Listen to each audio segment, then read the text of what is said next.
Dr. Ariane from the Movement Paradigm. Do you have forefoot pain or pathology and you're not really sure what shoe you should be wearing to accommodate for that? There are numerous foot pathologies that you could have. We're going to just zero in on a few key ones today, such as bunions and first metatarsal, so the first great toe joint, arthritis, as well as neuromas and plantar plate tears.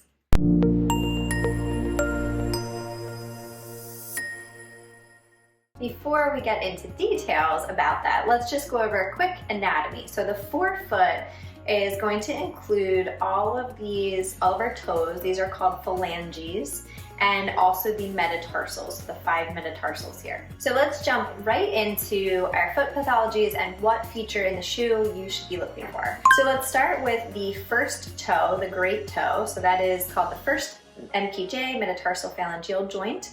That is this guy right here. So let's say that you have a arthritis in this toe, which means that it's either painful and or limited in mobility. So if it is a much stiffer joint and you've lost motion over time, then the important feature for the shoe will actually be to have a more rigid midsole here, so that when you bend, it's actually not bending. It's a little bit stiffer so that you can roll off of the toe.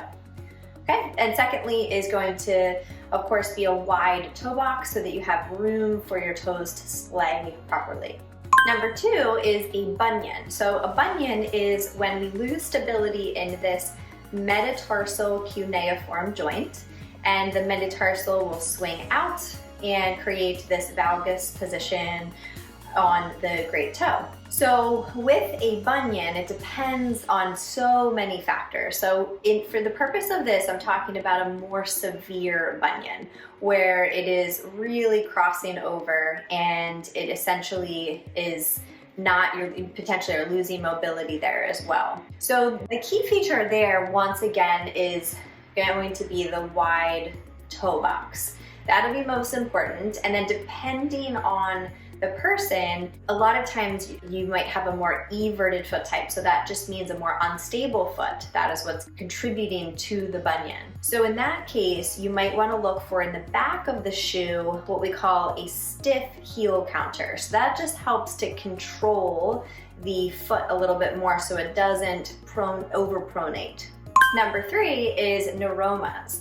So neuroma is essentially where you have a scarred or fibrotic nerve. Very commonly, it's between the 3rd and the 4th metatarsal, and that nerve is rubbing on the fascial tissue and then becomes more fibrotic. So this typically happens from a loss of stability in the foot and or compression in the footwear. Among some other things, could be injury as well. So what will be most important with acute symptoms of a neuroma is definitely going to be a stiffer, so stiff midsole here, because if it's really flexible while you have an active, painful neuroma, that's going to cause you to bend, and continually compress those nerves, essentially. So while it is more irritated, then think stiffer midsole, definitely wide toe box. Just to compare, if you look at this guy, this is a much more narrow toe box. I'll flip it this way so you can see the difference. So the more narrow things, if you could picture